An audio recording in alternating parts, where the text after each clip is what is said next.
প্রকোপ কাটিয়ে পৃথিবী খানিকটা থিতু হতে এবার নয়া শত্রুর আবির্ভাব, যার জেরে গত 5 দিনে এই ভাইরাসের প্রকোপে মোদি রাজ্যে মৃত্যু হয়েছে 6 শিশুর।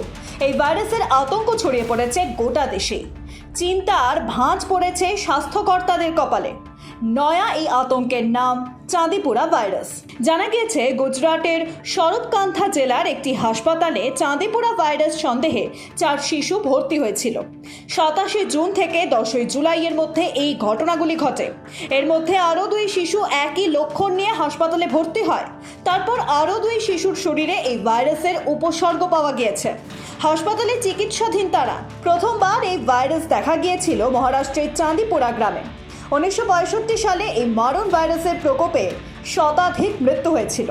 বিজ্ঞানীদের মতে এই ভাইরাস সাধারণত মাছি ও মশার মতো দেখতে বালি মাছি থেকে ছড়ায়।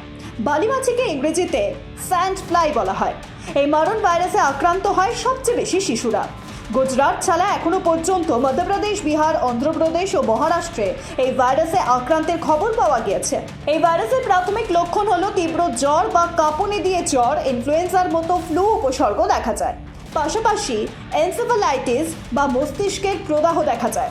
অল্প সময়ের মধ্যে তীব্র জ্বর এসে যায়। তারপরেই শুরু হয় কাঁপুনি, খিঁচুনি, ডায়রিয়া, বমি, মাথা যন্ত্রণার মতো লক্ষণ। শিশুদের মধ্যে এই ভাইরাসের প্রকোপ সাধারণত বেশি দেখা যায়। বিশেষজ্ঞদের মতে এই ভাইরাস ছোঁয়াচে নয়, আবার এটিকে হালকাভাবে নেওয়া উচিত না।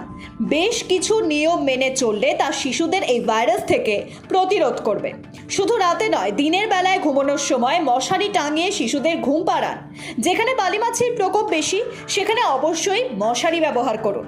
স্যান্ড ফ্লাইয়ের প্রজনন স্থল হলো আবর্জনা স্তূপ, শান্ত জল এবং পচনশীল জৈব বর্জ্য।